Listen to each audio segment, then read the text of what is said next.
Germany की 1 inch जमीन किसी को नहीं दी जाएगी। अमेरिका कह रहा है अटलांटिक चार्टर में every nation has a right of, एक तरफ तो अमेरिका कह रहा है every nation has a right of self determination, और दूसरी तरफ अमेरिका को चाहिए तो जो कंट्रीज आजाद हो रही थी अमेरिका उन पे फिर से कब्जा नहीं कर सकता था, क्योंकि अमेरिका खुद ही कह रहा है कि every country has a right of. ये बात कनेक्ट हुई। अमेरिका क्या कह रहा है? सेल्फ डिटरमिनेशन, सबको अपना निर्णय लेने का अधिकार है। भारत ने कहा हम आजाद रहेंगे, लेकिन पाकिस्तान को दे दिया $45 मिलियन। इन लोगों ने क्या किया? 1948 में इंडिया पे हमला कर दिया। पैसा दो, गुलाम बनाओ। क्लियर? अब दोनों ने इंडिया को पैसा नहीं दिया। मार्शल प्लान के अंतर्गत अमेरिका ने भी भारत को पैसा नहीं दिया, और मार्शल प्लान के अंतर्गत यूएसएसआर ने भी भारत को पैसा नहीं दिया। क्यों? दोनों ने क्यों पैसा नहीं दिया भारत को? भारत का कॉन्स्टिट्यूशन बना ही नहीं था।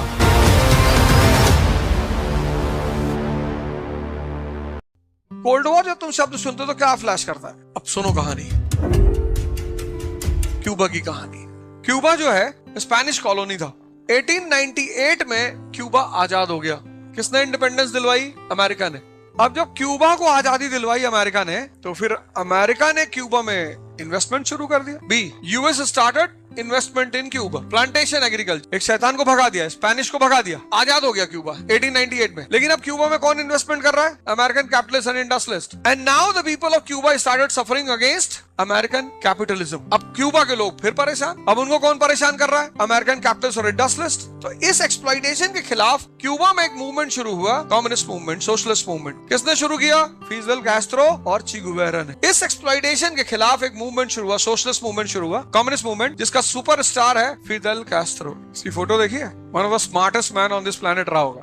इसने अमेरिकन पपेट को क्यूबा से भगा दिया। तो इसने अमेरिकन जो पपेट था बतिस्ता, उसको हटाया, और Castro comes into power 1953। Castro आ गया, कम्युनिस्ट कंट्री। तो अमेरिका ने कैस्ट्रो से कहा कि कोई बात नहीं, हम तुम्हें सपोर्ट करते हैं। But Castro nationalises some of the American industries in Cuba. Nationalisation मतलब declaring it as a public property.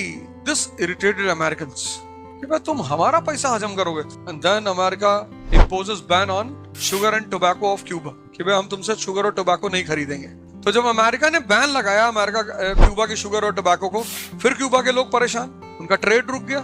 जैसे ही ट्रेड रुका, यूएसएसआर का प्रेसिडेंट क्रुश्चेव, उसने इसको फोन किया कैस्ट्रो को, भाई तेरे पास जितना भी टोबैको और शुगर है हमें भेज दे, हम चीन में सिगार और चाय कंपलसरी कर देंगे, रशिया में। And here Khrushchev gives the support to Fidel Castro.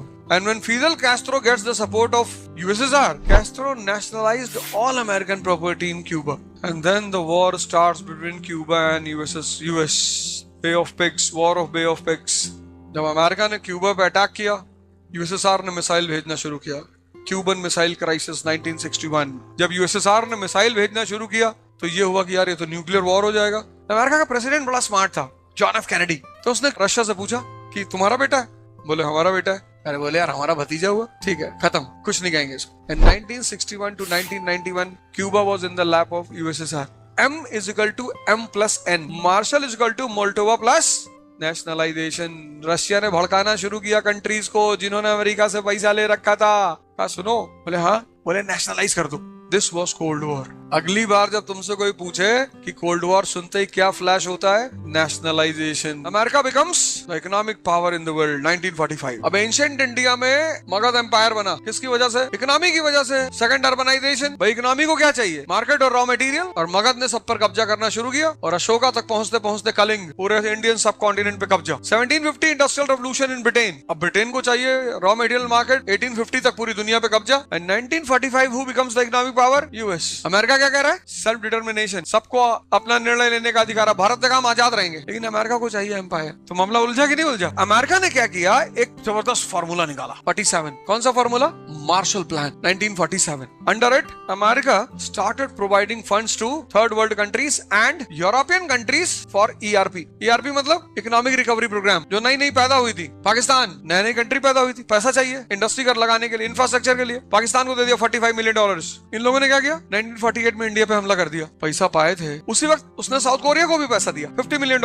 उसने क्या किया? इंडस्ट्री में पैसा लगाया, इंफ्रास्ट्रक्चर में लगाया। दो लोगों को मार्शल प्लान दिया, एक यूरोपियन कंट्रीज को दिया, किस लिए? ईआरपी के लिए, और एक इन्फेंट कंट्रीज को दिया, किस लिए? जीएनडी के लिए, ग्रोथ एंड डेवलपमेंट के लिए। तो जिसके पैसा ले लोगे उसके गुलाम भी तो हो जाओगे, गुलाम ही तो बनाना है। ये नया तरीका, Marshall plan. This was called as dollar imperialism by USSR. किसको बोला डॉलर इंपीरियलिज्म? किसको? मार्शल प्लान को। ये नए टाइप का इंपीरियलिज्म है, पैसा दो गुलाम बनाओ। क्लियर? तो जब अमेरिका ने पैसा बांटना शुरू किया तो यूएसएसआर ने कहा हम भी बांटेंगे। तो USSR came out with Molotov plan, that is financial help by USSR to countries following communist ideology like China. Marshall plan कौन देगा? अमेरिका। किसको देगा? जो कैपिटलिस्ट आइडियोलॉजी फॉलो करेंगे। अब दोनों ने इंडिया को पैसा नहीं दिया। मार्शल प्लान के अंतर्गत अमेरिका ने भी भारत को पैसा नहीं दिया और मार्शल प्लान के अंतर्गत यूएसएसआर ने भी भारत को पैसा नहीं दिया। क्यों? दोनों ने क्यों पैसा नहीं दिया भारत को? भारत का कॉन्स्टिट्यूशन बना ही नहीं था। बिना कॉन्स्टिट्यूशन के तुम्हारी आइडियोलॉजी कैसे पता चलेगी कि तुम कैपिटलिस्ट हो कि कम्युनिस्ट हो? Indian constitution came into existence in 1950। तो M is equal to M+N, Marshall is equal to Molotov. तो फिर ये N क्या है? अमेरिका कब पैदा हुआ था? 1787 में। यूएसएसआर कब पैदा हुआ? 1917 में। तो जितना पैसा अमेरिका बांट सकता है उतना यूएसएसआर नहीं बांट सकता।